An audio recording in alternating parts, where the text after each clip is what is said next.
इस वक्त भारत में है, लेकिन दुनिया में 57 मुसलमान मुल्क हैं, उनपे ना जाकर शेख हसीना ने भारत का रुख क्यों किया कर रही हैं? आखिर क्या खबर आ रही है? क्योंकि इन 57 मुल्कों में ना जाकर भारत ने उन्हें शरण दी है। क्या भारत में ही रहेंगी शेख हसीना? आज शेख हसीना को आपने जो है, शेख हसीना को आपने यहाँ शरण क्यों दे दी है ना पीड़ा? बीजेपी अगर आज वहां का बांग्लादेश का सुप्रीम कोर्ट का पूरा के पूरा वकील लोग, वहां के लोग बोल रहे हैं कि शेख हसीना जो आपके यहाँ पे है ये हमारी यहाँ की मुजरिम है, आप उनको दे दीजिए, दबाव में आ जाए। इस वक्त भारत की फॉरेन पॉलिसी क्या है शेख हसीना को लेके, ये मोदी को या एस जयशंकर को आके सामने बोलना चाहिए। 15 साल में उनका जो अहंकार है वो सिर चढ़कर बोल रहा था। ये इस बात का सबक भी है, जब आप लंबे समय तक सत्ता में रहते हैं तो आपके अंदर अहंकार बढ़ जाता है, तानाशाही सोच बढ़ने लगती है, आप प्रेस पर अंकुश डालते हैं, आप अपने विरोधियों को जेल में डालने लगते हैं। पाकिस्तान ये साजिश रच रहा था तो राष्ट्रीय सुरक्षा सलाहकार अजीत डोभाल क्या कर रहे थे? एक शब्द आ रहा है प्रत्यर्पण।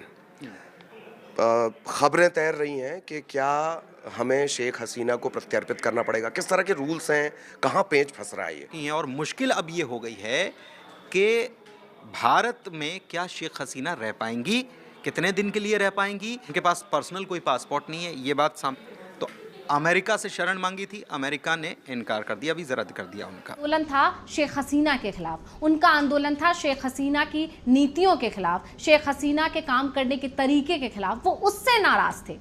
भारत में ही अगर उनको शरण मिली रहती है तो इसका कितना असर भारत और बांग्लादेश के संबंधों पर पड़ सकता है? अस्सलाम वालेकुम नाज़रीन, उम्मीद करता हूँ आप खैरियत से होंगे। मैं हूँ आपका होस्ट साकिब मीर। नाज़रीन, जैसा कि आपको पता है कि जब से बांग्लादेश में तख्ता उल्टी गई है उस वक्त से शेख हसीना वाजिद ने इंडिया में पनाह ली हुई है।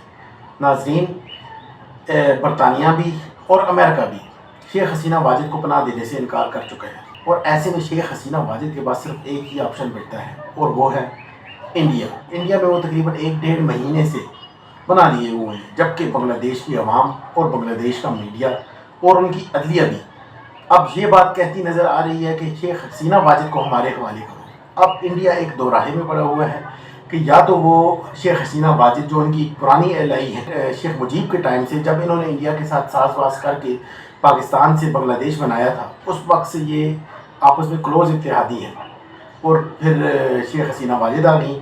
जो इन्होंने टाइम गुजारा वो टोटली एंटी पाकिस्तान टाइम इन्होंने गुजारा, और अभी भी वो इंडिया में ही बना लिए हुए हैं। अब इंडिया के पास 2 रास्ते हैं। पहला रास्ता तो ये है कि वो शेख हसीना वाजिद को अपने मुल्क में ही रखे और बांग्लादेशी अवाम, मीडिया, अदलिया और उनकी सिविल सोसाइटी की मुखालफत अपने ज़िम्मे लिए रखे, जबकि दूसरा ऑप्शन उनके पास ये है कि वो शेख हसीना वाजिद को बांग्लादेशी अवाम के हवाले कर दें और वो अपने कानून के मुताबिक उसके साथ जो भी मर्जी है सलूक करें। अब बात यह है कि इंडियन मीडिया इस बात पर सख्त तिल मिला रहा है कि बांग्लादेशी अवाम भी उनकी मुखालिफ हो गई है, और पाकिस्तान जो एक बड़े अरसे तक खामोश बैठा रहा, अब उसको मौका मिला है कि वो बांग्लादेश के साथ ताल्लुकात दोबारा बनाए, क्योंकि बांग्लादेश हमारा एक बरादर मुल्क है। हम अभी उसे बरादर मुल्क ही कहते हैं, जबकि पहले जो था ये तो पाकिस्तान का एक हिस्सा था, ठीक है।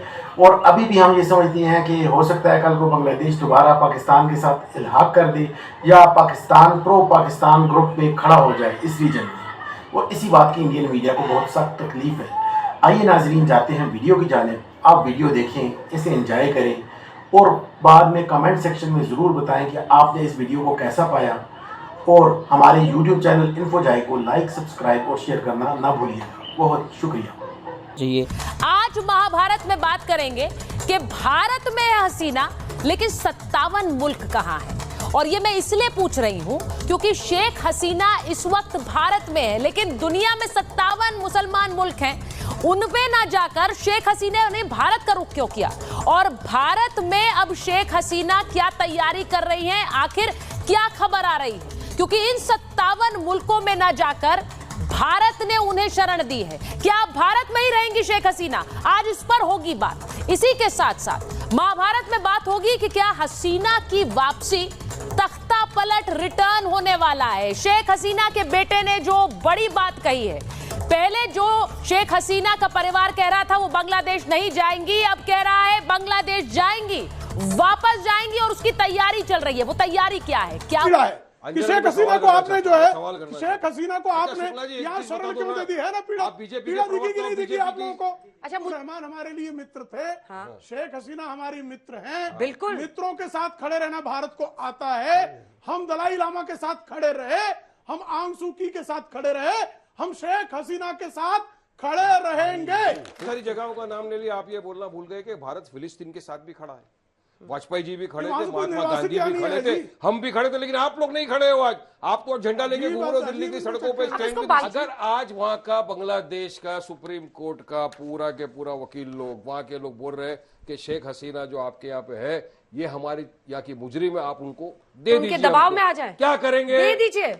वो लोग बोल रहे हैं, उनके बोलने से क्या होता है? तो भारत की पॉलिसी क्या है? मतलब वो भारत को ब्लैकमेल कर सकते हैं क्या? आप मुझे बताओ, उन्होंने बता दी पॉलिसी। वक्त भारत की फॉरेन पॉलिसी क्या है शेख हसीना को लेके, ये मोदी को या एस जयशंकर को आके सामने बोलना चाहिए। ये प्रवक्ता लोग झूठ बोलते हैं, इनको कुछ मालूम नहीं है क्या है पॉलिसी, इनको पता भी नहीं है। तो हम ऊपर क्वेश्चन है कि बांग्लादेश की जो प्राइम मिनिस्टर थी एक्स, वो आके हमारे भारत देश के अंदर शरारती बन के रह रही है।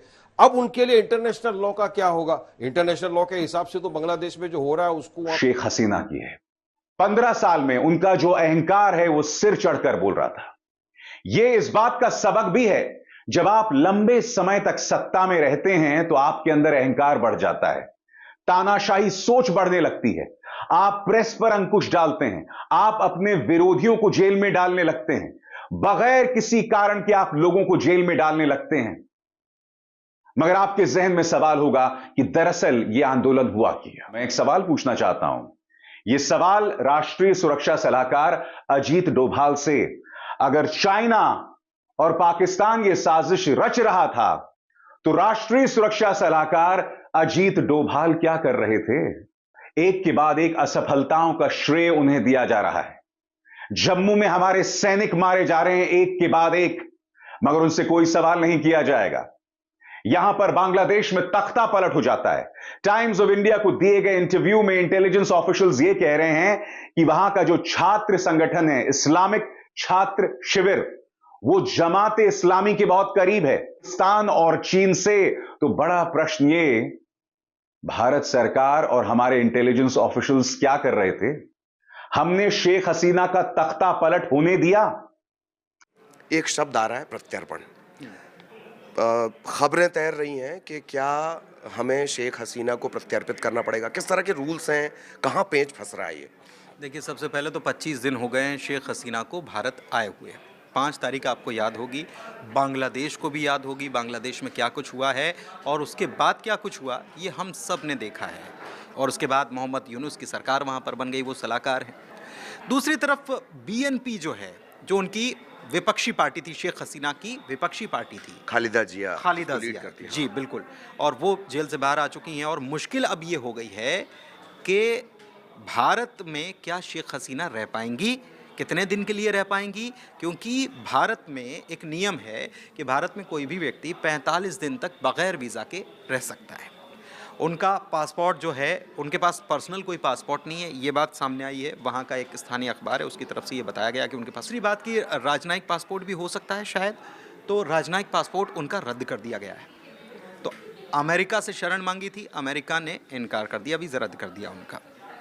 दूसरी तरफ ब्रिटेन भी ना कर चुका है, ये हम सबको मालूम है। जो प्रदर्शन था वो मुजीबुर रहमान के खिलाफ नहीं था, उनका आंदोलन था शेख हसीना के खिलाफ, उनका आंदोलन था शेख हसीना की नीतियों के खिलाफ, शेख हसीना के काम करने के तरीके के खिलाफ। वो उससे नाराज थे, उनको मुजीबुर रहमान से कोई तकलीफ नहीं थी, लेकिन उनके आंदोलन की आड़ में कुछ और जो आंदोलनकारी तत्व हैं जो और शेख हसीना लगभग 1 महीने से भारत में है और बीते महीने 5 तारीख को ही शेख हसीना का तख्ता पलट हुआ था और बांग्लादेश से वो भारत आई हैं और तब से भारत में ही मौजूद हैं। ऐसे में सवाल ये उठ रहे हैं कि आखिरकार शेख हसीना का अगला कदम क्या होगा और भारत के पास मौजूदा समय में शेख हसीना को लेकर क्या विकल्प बचे हुए हैं, क्योंकि बांग्लादेश में अंतरिम सरकार चल रही है। शेख हसीना जो कि पहले लंदन जाने का प्रयास कर रही थी, लेकिन तमाम जो प्रोसेस होता है उसके चलते नहीं जा पाई हैं, फिलहाल भारत में ही रुकी हुई हैं। हमारे साथ एम्बेसडर दीपक बोहरा जुड़ चुके हैं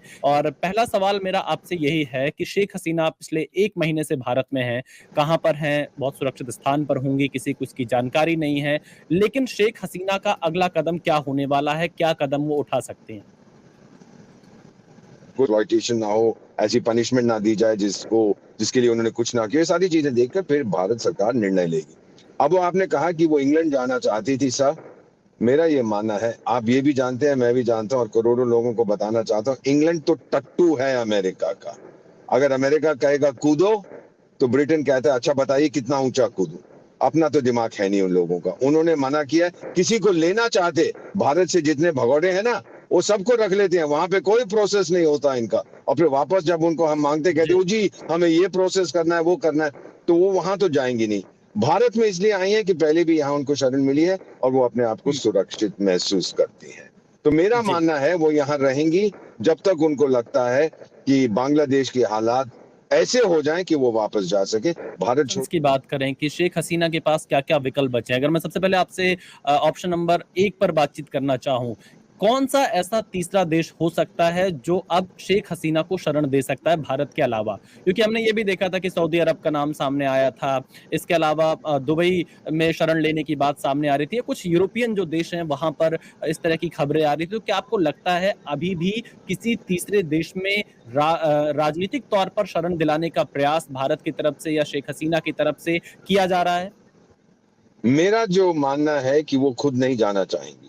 आपको भारत में ही अगर उनको शरण मिली रहती है तो इसका कितना असर भारत और बांग्लादेश के संबंधों पर पड़ सकता है, खासतौर पर जब वहां पर अंतरिम सरकार है, मोहम्मद यूनुस की सरकार है और तमाम जो आवाजें वहां से भारत के खिलाफ उठ रही हैं। ऐसी स्थिति में भारत के सामने क्या चुनौतियां रहेंगी इस समय बांग्लादेश को लेकर? जब शेख हसीना को अगर भारत में रखना होगा, क्या भारत अपने आप को सहज महसूस कर पाएगा द्विपक्षीय संबंधों को बरकरार रखते हुए शेख हसीना को भारत में रखने को लेकर? भगवान ना करे ऐसा हो। मान लीजिए कि कल शेख हसीना नहीं है तो क्या उसका असर नहीं पड़ेगा कोई? क्या वो लोग शांत हो जाएंगे? मेरा नहीं है मानना है।